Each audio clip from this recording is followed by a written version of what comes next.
Caríssimos irmãos e irmãs, o texto de Mateus que vamos estudar hoje está no capítulo 18, de 1 a 14, subdividido, digamos assim, em três trechos, de 1 a 5. Vai falar da questão de quem é maior no reino, 6 a 9 sobre o escândalo, e de 10 a 14 nos traz a questão da ovelha perdida. Esses três trechos, eles estão inseridos num grande conjunto que nós chamamos a quinta parte do Evangelho de São Mateus, que trata sobre a questão da igreja, a igreja como primícia do reino. E esse grande capítulo, podemos chamar assim, número 5, ele está também subdividido em duas partes. A primeira é uma parte narrativa e depois tem o discurso eclesiástico de Jesus, que é exatamente dentro dele que nós estamos analisando esse trecho do Evangelho. Então, tudo aqui é voltado para a comunidade. O destinatário de todas essas conversas, diálogos e ensinamentos de Jesus é para que a comunidade, a igreja de Jesus, ela perceba o que ela é de fato, qual é a sua natureza, suas características, inclusive a sua missão no mundo. E a primeira questão que se coloca é quem é maior. E Jesus então chama uma criança e coloca ela no meio.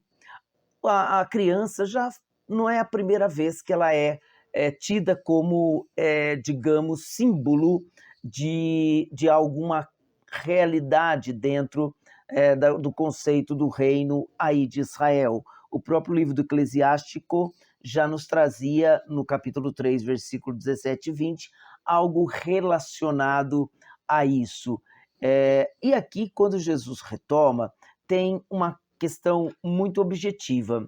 Quando ele pega a criança e diz: quem não tornar-se como criança não entrará no reino, às vezes nós podemos imaginar que seja pela inocência da criança, pela pureza da criança, mas na verdade não é isso.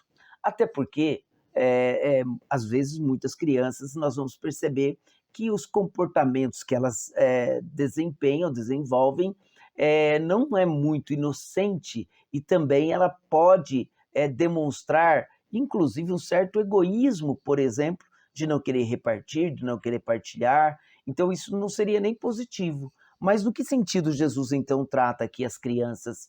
Não nesses aspectos, mas qual aspecto? Você vai se recordar que quando Jesus multiplica os pães, por exemplo, diz o texto que Jesus fez isso e naquela ocasião tinha tantas pessoas tirando as mulheres e crianças.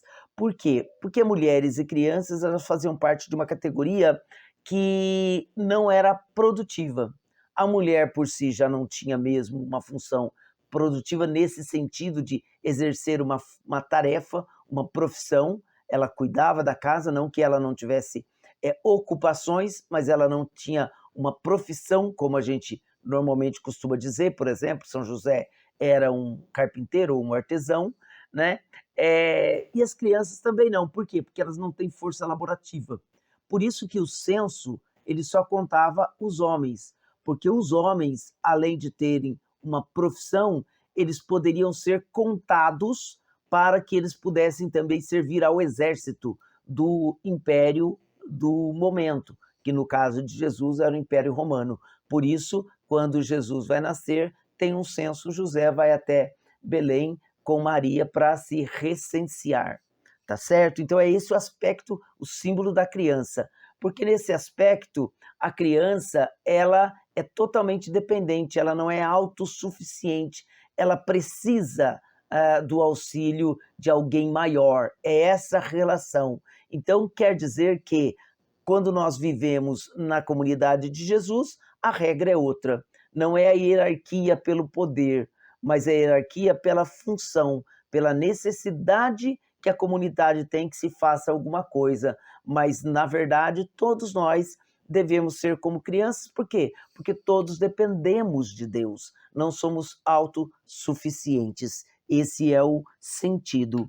E aí, então, um segundo momento a partir do versículo 6 a 9, ele trata do escândalo. Por quê?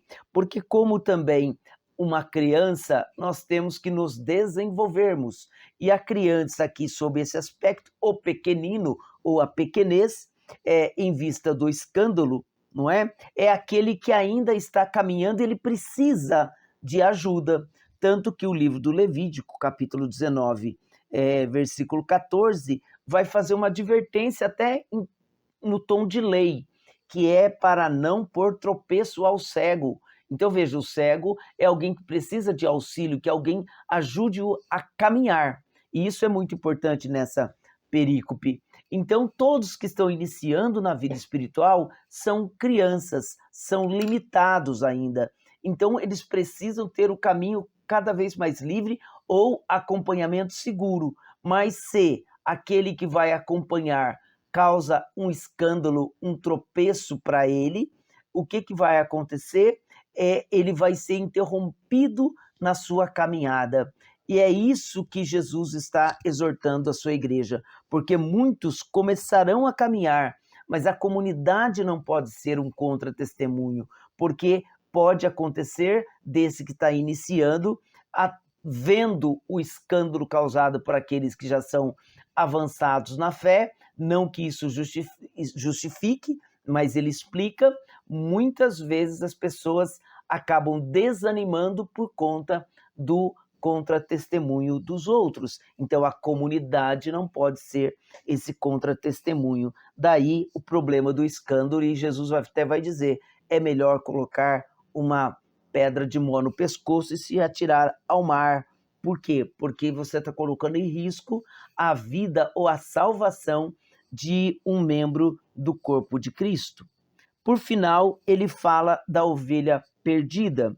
E aqui não é a questão só da quantidade, porque a igreja não cresce por quantidade, mas ela cresce por qualidade, por atração.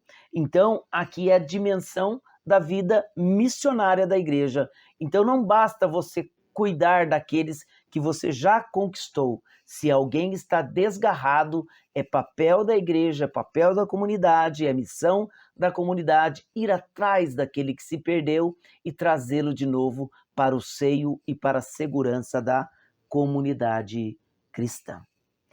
Que você possa fazer um bom estudo e crescer na graça e no conhecimento do Senhor.